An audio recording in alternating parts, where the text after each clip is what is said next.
Hey, what's going on, guys? It's Zach here, and today we're going to transform these sloppy guitars into a coherent wall of punchy guitars.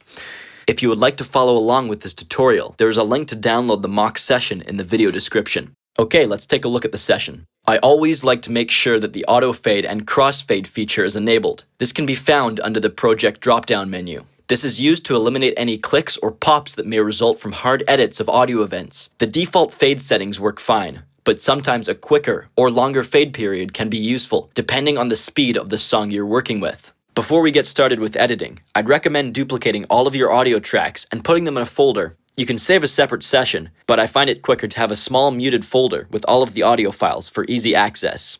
Alright, let's get into it. There are 4 ways that I like to approach this, and to be fair, each method is a viable way to efficiently and accurately edit guitars. Which method you use is really up to your preference and what kind of source material you're working with. These techniques work best with guitar and bass guitar DIs. The first and most simple method involves using warp tabs. Double-click on your guitar track to bring up the sample editor. Under the Audio Warp tab, click on Free Warp. This will allow you to create warp markers to correct the timing of your tracks. Now start punching in markers at each transient that is off of the grid. I like to place the marker just before the large spike, as the picking sound actually starts slightly before it. Once you have inserted all of your markers, start shifting them into place. You can toggle snapping on or off to help in doing this. Once you have time corrected your tracks, use the selection tool to remove any silence in between the playing. This will help significantly in achieving a clean mix. If your transients are defined well enough, you can have the computer do the work for you. My auto-quantization macro will do all of these steps automatically. The link to the video explaining this technique further is in the video description. The second method that I like to use involves cutting up the audio events manually. Expand the guitar track that you're editing so you can really see the waveforms. I also like to use the waveform view boost to really see the tail end of the notes. All major DAWs have this functionality. In Cubase, it's the little arrow right down here. Like in the first technique, we want to start slicing the notes. Again, slightly before the main transient occurs. In Cubase, you can hold down the Alt or Option button to temporarily switch to the scissor tool.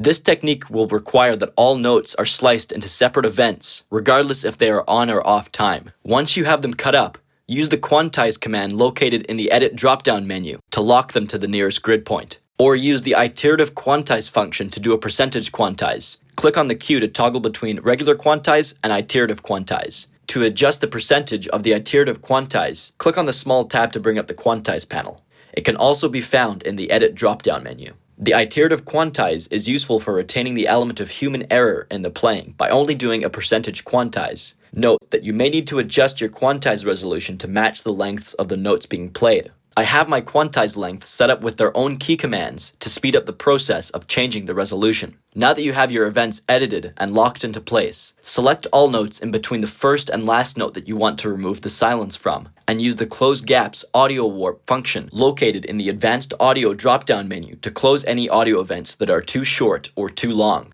The reason why the first note is not selected is because doing this function replaces the audio as a new event, and you cannot adjust the handles. So it may be worthwhile to duplicate your audio track before doing this, in case you want to revert to the original audio. I like to leave a bit of audio lead in before the bar to make the transition sound more natural. And if you have the last note selected while performing this function, it will bridge the gap in between the next section of notes, which can be pretty ridiculous. The third method is exactly the same as the second method, except a crossfade is used instead of an audio warp to close the gaps. This helps to reduce unwanted artifacts, clicks, and pops that may result from the hard cuts. This method is far more tedious, but will often provide much better results. When crossfading, you want to watch out for what I call ghosting. When an edit is shifted forward and crossfaded, this can cause the following note to be played twice. To remedy this, you will need to slice out the false note and copy another section of the same note to bridge the silence. Think of it like guitar grafting. The fourth method is known as slip editing.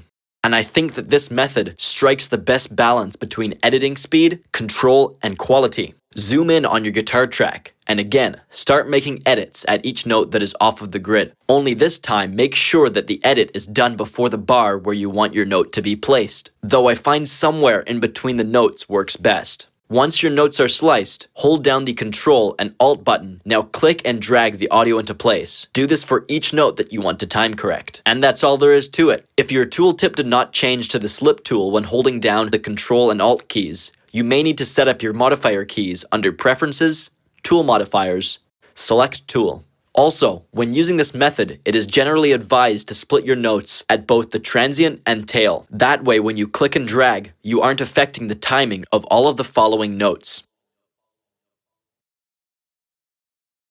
Okay, let's check out a before and after.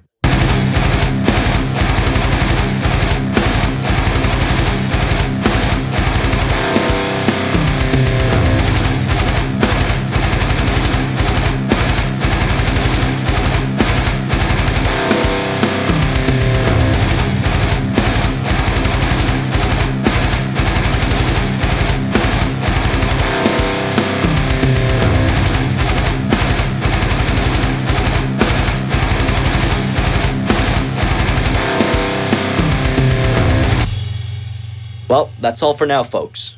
I hope you enjoyed these editing tips, and that they helped you out. Leave a comment with any tricks that you may have for editing, or even improvements to the methods that I listed. Thanks for watching. We'll see you next time!